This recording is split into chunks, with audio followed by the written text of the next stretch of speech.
সাবেক অবৈধ এমপি হাজী সেলিম এবং আরেকজন কমিশনার ওই লালবাগের হাসিবুর রহমান মানিক এবং আরেকজন নেতা এবং আওয়ামী লীগের দুর্ধর্ষ নেতা তানভীর আলম সৈকত, এই তিনজনকে আজকে তদন্তকারী কর্মকর্তা একটি হত্যা মামলায় বিজ্ঞ আদালতে উপস্থাপন করেন। এই হত্যা মামলাটা হলো এই গত 5/8/2024 তারিখে আপনারা জানেন যে নাজিমউদ্দিন রোডে ছাত্র জনতার বৈষম্য বিরোধী আন্দোলন চলাকালে এদের সহায়তায় পুলিশ গুলি ছোড়ে এবং এই গুলি ছোড়ার কারণে একজন আন্দোলনকারী রাকিব হাওলাদার সে নিহত হয়। তার পিতা এই হত্যা মামলাটা করে। এই তদন্তকারী কর্মকর্তা প্রাথমিক তদন্তে এই তিনজন হাজী সেলিম সহ বাকি দুইজনকে এই মামলার সঙ্গে জড়িত থাকার বিষয়টা নিশ্চিত হওয়ার পর তাকে আজকে আদালতে উপস্থিত করে তাদেরকে একটা দরখাস্ত দিয়ে বিজ্ঞ আদালতে এই মামলা তাদেরকে গ্রেপ্তার দেখানোর জন্য নিবেদন করেন। বিজ্ঞ আদালত আজাহার এবং এই আসামিদের তদন্তকারী কর্মকর্তার দরখাস্তর গুণাগুণের উপর ভিত্তি করে তাদেরকে আজকে এই মামলায় গ্রেপ্তার দেখে জেল হাজতে প্রেরণ করে। আমরা আসলে উনারা তো লালবাগ থানার মামলা নম্বর 7/8/2024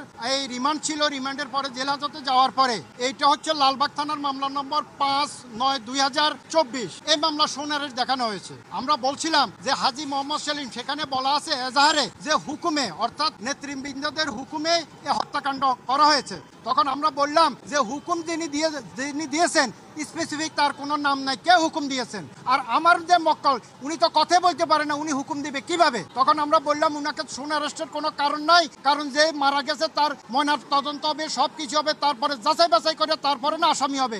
উনি কিভাবে এটাতে আসামি হলো? আর আমাদের এই কথা শুনতে চান নাই, বলতেছে যে জামিনের পিটিশনটা এখানে শুনানো যাবে না। তখন বললাম যেহেতু সোন অ্যারেস্ট আপনি করেছেন তাহলে জামিনের পিটিশন কেন শুনানো যাবে না? সোন অ্যারেস্টে যেহেতু পিটিশন আপনি শুনানি করতে পারেন, তেমনি আজকে আমরা যেহেতু জামিন চেয়েছি, আপনি যখন সোন অ্যারেস্ট করছেন আমাদেরকে জামিনের জন্য আমাদের প্রেয়ারটা নেওয়া হোক। উনি বলতেছেন না আমি এটা শুনানি করতে পারবো না, এটার আপনারা সংশ্লিষ্ট কোর্টে যান। তাহলে আমার নিবেদন হচ্ছে যেহেতু আমি যদি আসামি আমাকে করা হয়ে থাকে তাহলে আমি জামিন চাওয়ার আমার রাইট আছে, সেই হিসাবে আমার আসামির যে রাইটটা জামিন চাওয়ার রাইটটা সেটা আমাদের খর্ব হচ্ছে আমি মনে করি। আর যেহেতু হাজী মোহাম্মদ সেলিম সাহেব কথা বলতে পারেন না, উনি নিজে অসুস্থ, উনি চলাফেরা করতে পারেন না, এই কারণে বলছি সোন অ্যারেস্টেরও তো এখানে কোনো বিষয় এখানে আসে না।